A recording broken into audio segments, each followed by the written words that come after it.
So here is the update of what we got going on with the Blueberry. We are full-blown taking the dash apart. We got to take all this wire loom and all that stuff has got to come out to make way for all the OEM SRT4 harness. I mean, everything damn near is going to be SRT4 in here, like, in order to make everything work as it should. So yep, so far this is what we got going on.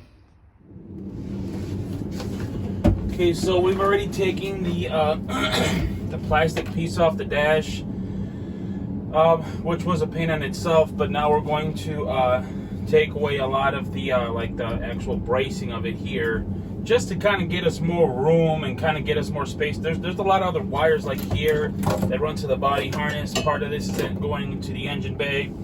So if it's a little ugly, I apologize for that. I'm running both heaters right now because the shop was a little too cold for me.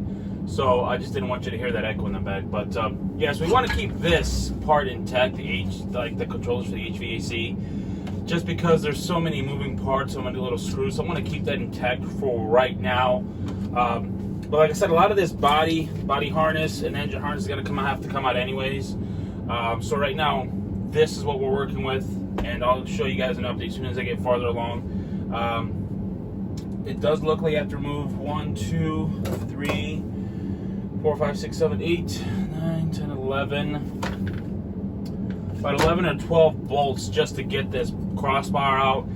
And me being me, my OCD, I know that no one's ever gonna see this stuff. No one's ever gonna say, "Oh my God, like your crash bar is rusty." But I'm probably gonna paint it just because I know how I am. I'm one of those types of like, yeah, I know that no one's gonna see it, but like, might as well like make it look right. So, but yeah, that's where we're at so far. And I'll go into the other video as soon as this part's off, and I'll show you kind of what we got going on after that. Okay, so the dash bar is off now. It was just a matter of taking the 2 bolts here. There's like 3 bolts back here, if I can show you. Yeah, those stay. And then just a matter of taking off the bolts in here and here. Same thing on that side, just the 2 bolts there. Once that comes off, the crash bar itself should come out. And then it's pretty simple after that. You basically pull the wires through it. We were able to get some light here.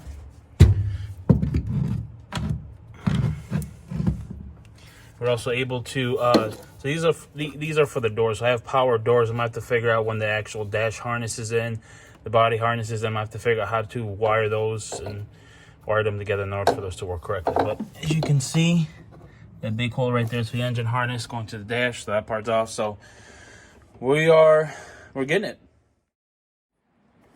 This is the crash bar, dash bar, whatever you want to call it. So I will be cleaning this up, sanding this down.